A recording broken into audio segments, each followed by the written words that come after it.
Hey everybody, and welcome to another episode of Bayt.com's Career Talk. As always, I'm Hatem Hanoun, and today's episode I want to speak about one thing. I want to deliver one message.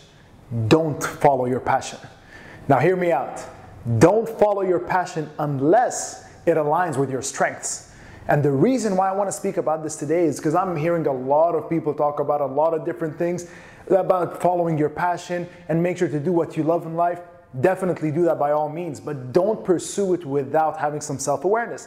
Don't pursue it if you don't know what you're good at. Now, passion is great if it aligns with your strengths. If your strengths allow you to do what you love, and that's, of course, what we're all striving to do in life.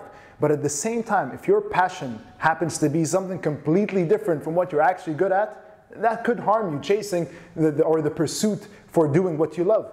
Now, my advice is to do what you love on the side as a hobby.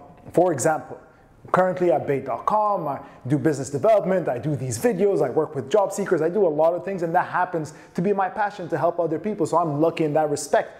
But I also have other passions, like, for example, photography. I love photography. Am I good enough to do it on a professional level or to pursue it to the point where I'm working in a studio or working for an advertising agency? I don't think so. It's really not that level of passion, it's not that level of strength that I have that I can go and make a living off of it. Now, if I want to pursue that, then maybe I should work on developing that a bit more, taking some courses, interacting with people in the industry, but understanding that that's not where I am right now. I'm not at a level where I can just leave and quit my job today because I want to pursue my passion for photography. I need to have that self-awareness to know where I stand and where to move.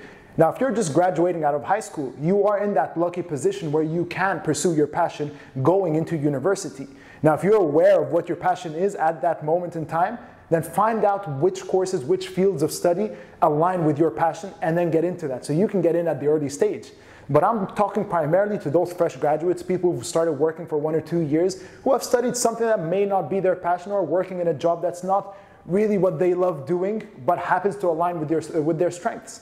So with every job, there's working something that you love, but you also need to work something that helps you survive. You need an income, you need to develop a career, and a lot of times it happens to be something where your strengths are and your passions don't align, and that's fine. That's fine. We don't want to force anything any certain way. Work towards what you love doing, or find ways where your strengths sort of align with your passion, but isn't necessarily your exact passion. I'm not telling you to disregard your passion and put it to the side, but be aware of two things. What your strengths are, three things, sorry. What your strengths are, what your weaknesses are, and what you love doing. If your strengths and your love for a certain activity happen to coincide and align, fantastic. But if they don't, make sure they're in separate boxes and work on developing your passion, which happens to maybe align with one of your weaknesses. Work on developing that on the side. If you start getting recognized for it, then that might be an indication.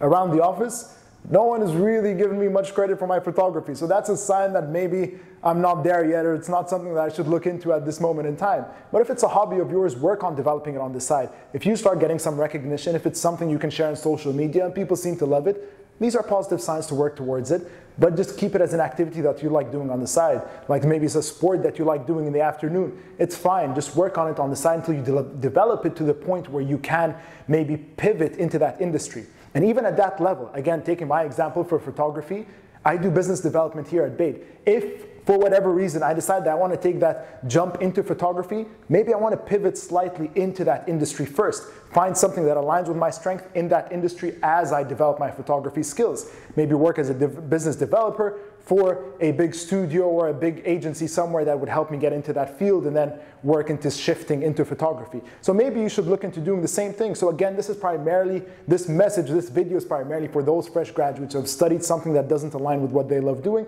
and they found it out maybe after graduation and they feel like it's a little too late. I'm not here to bring you down. I don't want to tell you it's too late, but align with your strengths throughout your journey.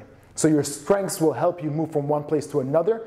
Don't put your strengths aside to chase a passion which might not be your area of strength. I'm not going to go on too long for this video. That's just what I wanted to deliver because I keep hearing it so much, follow your passion, and it doesn't come with much advice other than just follow or do what you love doing. So I just want to give some sort of guidance, help you just be a bit more self-aware, understand where you stand, and follow your passion in a very guided and a very careful way where you can eventually reach that point where you are doing what you love. And that's our objective with everything that we do. So that's it for today's video. I don't want to take too long. Thank you for watching this video. As always, if you've liked this video, give it a thumbs up, subscribe, share your views on this. Do you think that you should follow your passion regardless? Let me know in the comments down below. Follow us here on YouTube, on Facebook, on Instagram for the latest episode of Bayt.com's Career Talk, and I'll see you next week. Thank you very much.